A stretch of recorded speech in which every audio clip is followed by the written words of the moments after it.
जब कोई जोड़ा संतान की चाह में होता है तो सबसे पहला सवाल यही आता है, हम सही समय पर संबंध तो बना रहे हैं, लेकिन क्या तरीका भी सही है?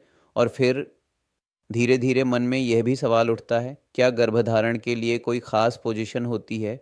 क्या कोई ऐसी यौन स्थिति है जो संतान प्राप्ति के चांस बढ़ा दे?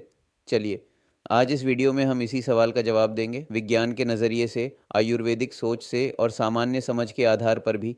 वीडियो को अंत तक ज़रूर देखिए, क्योंकि यहाँ हम सिर्फ बातें नहीं बल्कि आपके सवालों के सटीक और संजीदा जवाब लेकर आए हैं। तो चलिए शुरू करते हैं। एक, गर्भधारण की प्रक्रिया को समझें। किसी महिला के गर्भवती होने की प्रक्रिया कोई एक पल में नहीं होती। यह एक संवेदनशील और जटिल जैविक प्रक्रिया है। गर्भधारण तब होता है जब पुरुष के शुक्राणु, स्पर्म्स, महिला के अंडाणु, एग ओवम से सही समय पर, सही स्थान पर और अनुकूल वातावरण में मिलते हैं। सिर्फ संबंध बनाना काफ़ी नहीं होता। समय, हार्मोन, तनाव का स्तर, यहाँ तक कि संभोग की पोजीशन भी इस प्रक्रिया को प्रभावित कर सकते हैं। दो, सही समय सही दिशा से पहले पोजीशन क्यों ज़रूरी है? अब आइए बात करते हैं उस मुख्य सवाल की, क्या कोई खास सेक्स पोजीशन गर्भधारण के लिए बेहतर होती है? उत्तर है हाँ। कुछ पोजीशन ऐसी होती हैं जिनमें वीर्य ग्रीवा सर्विक्स के करीब पहुंचता है, जिससे शुक्राणु अंडाणु तक जल्दी और आसानी से पहुंच सकते हैं। इससे गर्भधारण की संभावना बढ़ जाती है। आइए कुछ ऐसी पोजीशन पर चर्चा करें। तीन, गर्भधारण के लिए उपयुक्त संभोग पोजीशन और मिशनरी पोजीशन।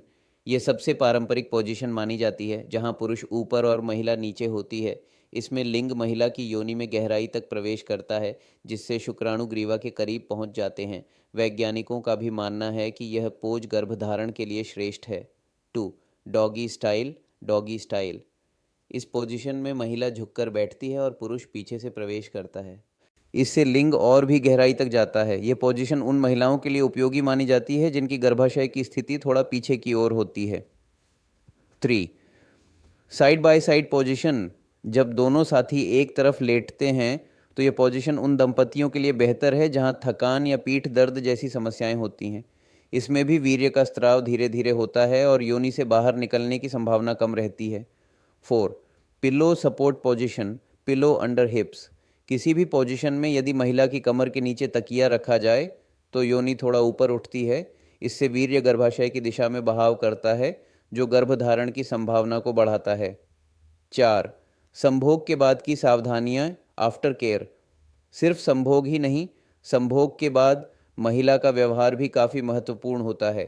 संभोग के बाद महिला को 15-20 मिनट तक लेटे रहना चाहिए। पैरों को थोड़ा ऊपर कर लेना चाहिए, जिससे शुक्राणु नीचे न गिरे। तुरंत पेशाब करने से शुक्राणु बाहर निकल सकते हैं। थोड़ा रुकना लाभकारी हो सकता है। तनाव न लें, क्योंकि मानसिक स्थिति भी हार्मोनल प्रभाव डालती है। संभोग के बाद उठकर नहाना या तेज हरकतें करने से भी शुक्राणु बाहर निकल सकते हैं। इन छोटी छोटी बातों को अपनाकर आप अपने गर्भधारण के चांस काफ़ी हद तक बढ़ा सकते हैं। पाँच, ओवुलेशन के दिन सबसे ज़रूरी समय। अब चाहे पोजीशन कितनी भी सही हो, अगर आप ओवुलेशन पीरियड के समय संबंध नहीं बना रहे तो गर्भधारण मुश्किल हो सकता है। हर महिला के मासिक धर्म पीरियड्स चक्र में 14वें दिन के आसपास अंडाणु रिलीज होता है। इसे ही ओवुलेशन कहते हैं। यह समय 24 घंटे तक सक्रिय होता है। यदि उस समय के आसपास संभोग किया जाए तो गर्भधारण के चांस सबसे ज़्यादा होते हैं। 6, आहार और जीवन शैली का प्रभाव।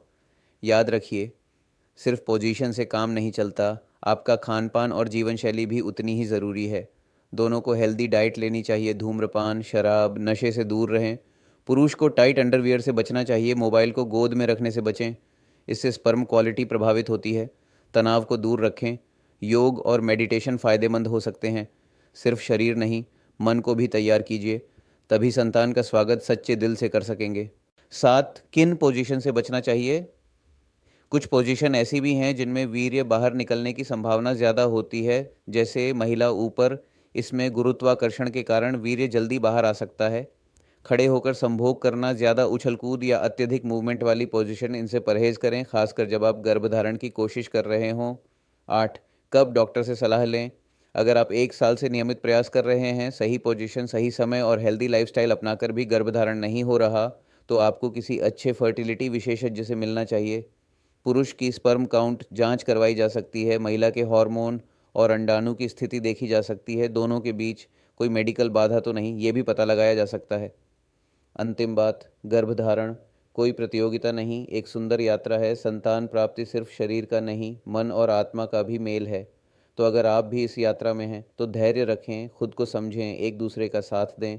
सही पोजीशन, सही समय, सकारात्मक सोच और प्रेम भरा रिश्ता, ये चारों मिलकर संतान को आमंत्रण देते हैं। अगर आपको ये जानकारी उपयोगी लगी तो वीडियो को लाइक और शेयर ज़रूर करें। हमारे चैनल को सब्सक्राइब करना ना भूलें। और अगर आप चाहते हैं कि हम किसी खास विषय पर वीडियो बनाएं तो नीचे कमेंट करके बताएं। हम आपके सवालों के जवाब आपकी भाषा में आपकी ही तरह सोच कर देंगे। धन्यवाद।